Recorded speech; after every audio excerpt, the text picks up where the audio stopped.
Hello दोस्तों, क्या हाल है। तारीख आज 20 अगस्त 2025 दिन बुधवार, हिंदी तिथि द्वादशी। और आइए अब बात करते हैं आज के मुख्य समाचार में देश भर की तमाम बड़ी खबरों पर नजर डालते हैं। देखिए दोस्तों, एक तो आज हमारे देश के पूर्व प्रधानमंत्री राजीव गांधी की 81वीं जयंती है। इस मौके पर उत्तर प्रदेश अमेठी में साइकिल दौड़ समेत कई कार्यक्रमों का आयोजन होगा और आज के दिन को सद्भावना दिवस के रूप में मनाया जाता है। राजीव गांधी भारत के अब तक के सबसे युवा प्रधानमंत्री रहे हैं। हमारे देश में वोटिंग की उम्र को 21 साल से घटाकर 18 साल करने वाला लोकतंत्र का ये सबसे बड़ा फैसला भी राजीव गांधी ने ही लिया था। राजीव गांधी का जन्म 20 अगस्त 1944 को बॉम्बे में हुआ था। मात्र 40 साल की उम्र में ही ये भारत के सबसे युवा प्रधानमंत्री बने थे और इन्हीं की जयंती के उपलक्ष्य में हर साल आज के दिन 20 अगस्त को सद्भावना दिवस के रूप में मनाया जाता है। और वहीं आज के दिन को अक्षय ऊर्जा दिवस के रूप में भी मनाते हैं हमारे देश भारत में। चलिए आगे बढ़ते हैं अब अपन खबरों में। देखिए, सबसे पहले तो केंद्र सरकार की कैबिनेट बैठक के कुछ बड़े फैसले हैं।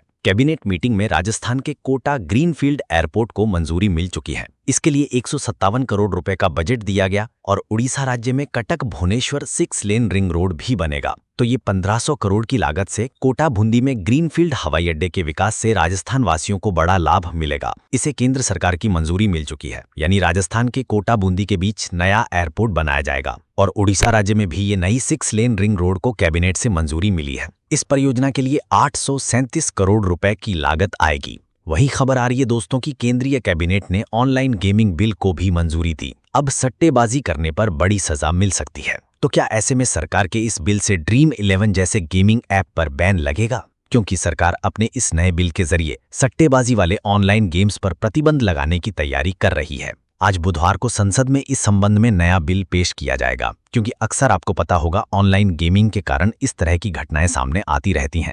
लोग बाग कर्ज में डूब जाते हैं। तो इन्हीं चीजों पर रोक लगाने के लिए अब इलेक्ट्रॉनिक्स व आईटी मंत्रालय द्वारा ये नया ऑनलाइन गेमिंग बिल लाया जा रहा है, जिसे आज लोकसभा में पेश किया जाएगा। इस बिल के नियम के मुताबिक बैटिंग को अपराध माना जाएगा, जिसमें 7 साल तक की जेल की सजा और 1 लाख रुपए तक का जुर्माना हो सकता है। वहीं दोस्तों, मीडिया रिपोर्ट्स के सूत्रों में यह भी दावा किया जा रहा है कि कैबिनेट ने online real money gaming platform से जुड़े भी एक विधेयक को मंजूरी दी है। हालांकि इस संबंध में अभी कोई ऑफिशियल अपडेट नहीं आ रहा, तो आज बुधवार को जो विधेयक पेश किया जाएगा उससे सारे नियम कानून कायदे क्लियर हो जाएंगे। और वहीं पार्लियामेंट में यानी संसद में पीएम सीएम व मंत्रियों से जुड़ा भी एक अहम बिल पेश करेगी आज सरकार। इन पर लगे आपराधिक आरोपों पर हटाने जैसे प्रस्ताव इस बिल में शामिल हो सकते हैं। और जो हाल ही में संसद के मानसून सत्र में नेशनल स्पोर्ट्स गवर्नेंस बिल लाया गया था, तो लोकसभा राज्यसभा से मंजूरी के बाद अब इस बिल को राष्ट्रपति की मंजूरी भी मिल चुकी है। ये बिल 12 अगस्त को राज्यसभा में पास हुआ था, तो आखिरकार राष्ट्रपति की मंजूरी के बाद ये जो अधिनियम है राष्ट्रीय खेल प्रशासन विधेयक बन चुका है, नया कानून बन चुका है हमारे देश में,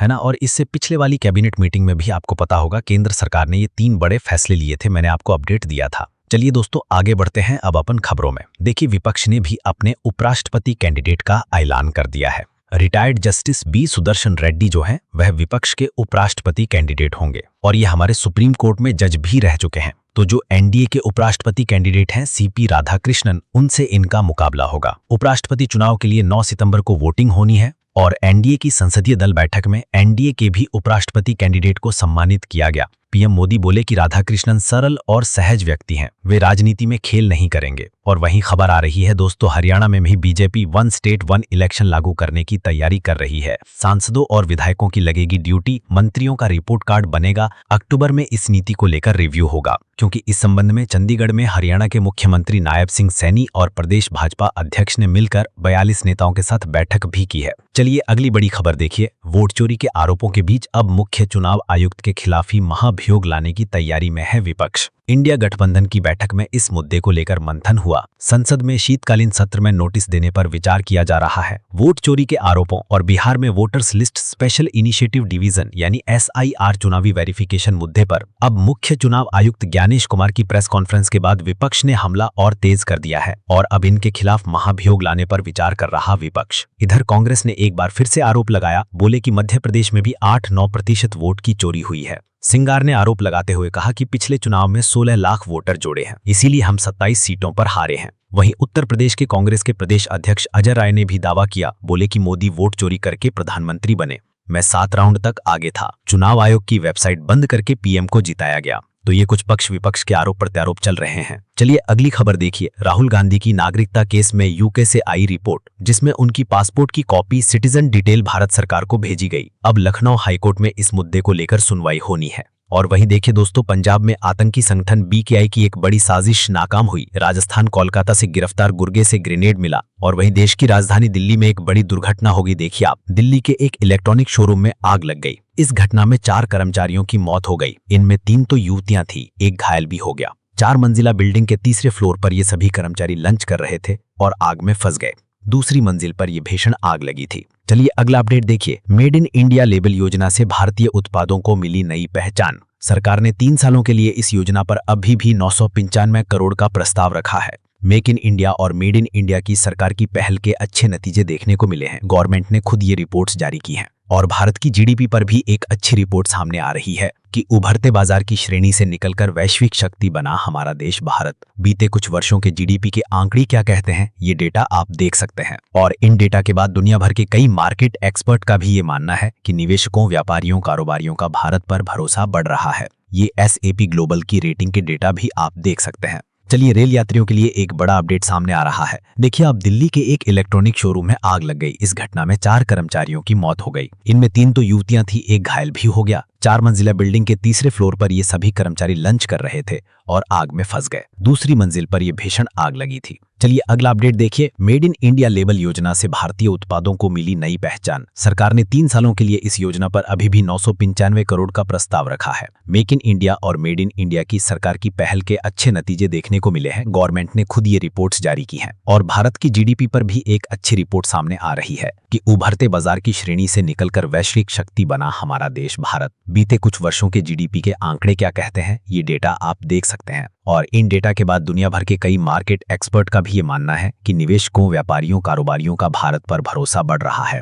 ये एसएपी ग्लोबल की रेटिंग के डेटा भी आप देख सकते हैं। चलिए रेल यात्रियों के लिए एक बड़ा अपडेट सामने आ रहा है। देखिए अब एयरपोर्ट की तरह सिस्टम लागू करने की तैयारी में है भारतीय रेलवे। अब भारी भरकम सामान पर लगेगी लगाम। जैसे एयरपोर्ट से आप हवाई सफर करते हो तो एक लिमिटेड किलो तक ही सामान ले जाने की इजाजत होती है, राइट? तो वैसे ही भारतीय रेलवे भी एयरपोर्ट की तरह सख्त नियम लागू कर रहा है। अब यात्रियों के सामान का वजन इलेक्ट्रॉनिक मशीन से तौला जाएगा और तय समय सीमा से ज्यादा किलो सामान अगर आप रेल यात्रा के दौरान ले जाते हो तो या तो जुर्माना लगेगा या आपको एक्स्ट्रा किराया पे करना होगा। कुल मिलाकर एयरपोर्ट की तरह लगेज का वेट चेक किया जाएगा। अब रेलवे स्टेशन पर भी आपके सामान को तौला जाएगा। इसके बाद ही आपको स्टेशन में एंट्री मिलेगी। हालांकि ट्रायल के तौर पर रेलवे ने ये नया सिस्टम अभी कुछ रेलवे स्टेशन पर ही लागू किया नया नियम, लेकिन भारतीय रेलवे का ये नया सिस्टम जल्द ही आपको देश भर के सभी स्टेशनों पर देखने को मिलेगा। अभी मौजूदा नियम के मुताबिक किस ट्रेन की बोगी में आप कितना सामान फ्री में ले जा सकते हैं, इसकी डिटेल भी आप देख सकते हैं। जैसे आप स्लीपर क्लास में जा रहे हो, सेकंड क्लास में, एसी फर्स्ट क्लास वगैरह में इतने किलो तक सामान ले जाने की इजाजत होती है। तो अब जल्द ही ट्रेन में भी ये फ्लाइट वाला नियम आपको देखने को मिलेगा। और रेलवे से एक और अपडेट आ रहा है। चंडीगढ़ रेलवे स्टेशन पर बूम बैरियर का काम भी शुरू हुआ। क्यूआर कोड स्कैन करने के बाद ही अब आपको प्लेटफॉर्म पर एंट्री मिलेगी। एयर कोन्स में इंतजार करेंगे यात्री। चलिए अगला अपडेट देखिए दोस्तों। कारों पर भी जीएसटी कम करने की तैयारी कर रही है सरकार। अब छोटी कार खरीदने वालों को फायदा होगा। दरअसल अभी जो कारों पर 28% जीएसटी स्लैब की दर से टैक्स लगाया जाता है, लेकिन नए बदलाव में आपको ये टैक्स रेट 18% ही देखने को मिल सकती है। जो सरकार हाल ही में जीएसटी के 2 स्लैब करने की प्लानिंग कर रही है ना, 15 अगस्त के मौके पर पीएम मोदी ने भी ऐलान किया था। तो उसके बाद ये रिपोर्ट सामने आ रही है। तो अगर कारों पर जीएसटी सरकार 28 से घटाकर 18% करती है तो कई सारी कारों की कीमतें आपको कम देखने को मिलेगी, है ना? चलिए अगला अपडेट देखिए दोस्तों। राजस्थान की मणिका बनी मिस यूनिवर्स इंडिया। अब मिस यूनिवर्स के लिए भारत को रिप्रेजेंट करेंगी ये। इनका नाम है मणिका विश्वकर्मा, जिनके सिर पर सजा मिस यूनिवर्स इंडिया 2025 का ताज। और अब ये 74वीं मिस यूनिवर्स प्रतियोगिता में अंतर्राष्ट्रीय स्तर पर भारत को रिप्रेजेंट करेंगी। राजस्थान राज्य की रहने वाली हैं ये। देश भर की 47 अलग अलग राज्यों की मॉडल्स को पीछे छोड़ा है इन्होंने और आखिरकार मिस यूनिवर्स इंडिया 2025 का खिताब अपने नाम हासिल किया। मैनी मैनी कांग्रेट्स मणिका को। चलिए अगली खबर देखिए। चीनी विदेश मंत्री वांग यी ने भारत के प्रधानमंत्री नरेंद्र मोदी से मुलाकात की और उन्होंने चाइना के एससीओ शिखर सम्मेलन में आने का न्योता भी दिया। जल्द ही पीएम मोदी भी चीन दौरा करेंगे। अभी चीन के विदेश मंत्री भारत दौरे पर आए हुए हैं। इस दरमियान उन्होंने मुलाकात में कहा कि भारत चीन सीमा विवाद हल करने के लिए भी एक्सपर्ट कमेटी बनाएंगे और चीन रेयर अर्थ मेटल देने के लिए भी तैयार हुआ। पीएम मोदी अजित डोभाल से भी मिले चीनी विदेश मंत्री। आखिरकार इस मुलाकात के साथ ही भारत चीन संबंध सुधारने की पहल से अच्छे लाभ के संकेत मिलते दिख रहे हैं। इससे भारत चीन सीमा पर शांति बनी रहेगी और दोनों देशों के बीच सीधी उड़ान जैसे विषयों पर भी सहमति बनी है। यानी भारत से चाइना की डायरेक्ट फ्लाइट जल्द ही आपको मिल पाएगी। ये सुविधा जल्द ही शुरू होगी। इसके अलावा भी भारत को उर्वरक, दुर्लभ खनिज व टनल मशीन की जरूरतों का भी हल देगा चीन। वांग ई और एस जयशंकर यानी भारत चीन दोनों विदेश मंत्रियों के बीच बैठक में कई अहम मुद्दों पर चर्चा हुई। वहीं पीएम मोदी ने जो अभी एक दिन पहले एस्ट्रोनॉट सुनीता शुक्ला से मुलाकात की, इस दरमियान भी प्रधानमंत्री ने पूछा कि क्या आपका होमवर्क पूरा हुआ, तो एस्ट्रोनॉट ने हंसते हुए कहा कि प्रोग्रेस है। और इधर देखिए, हमारे इसरो के चीफ बोले कि भारत 40 मंजिला ऊंचा रॉकेट बना रहा है। ये 75,000 किलो वजन ले जाने में सक्षम होगा और दुनिया के सबसे बड़े रॉकेट्स में शुमार होगा। भारतीय अंतरिक्ष एजेंसी इसरो का ये नया मिशन चालू है। 40 मंजिला बड़ा रॉकेट बना रहा है इसरो, जो कि 75 टन भारी सामानों को अर्थ के लो ऑर्बिट में ले जाने में सक्षम होगा। और खबर आ रही है दोस्तों, 3 दिवसीय दौरे पर रूस पहुंचे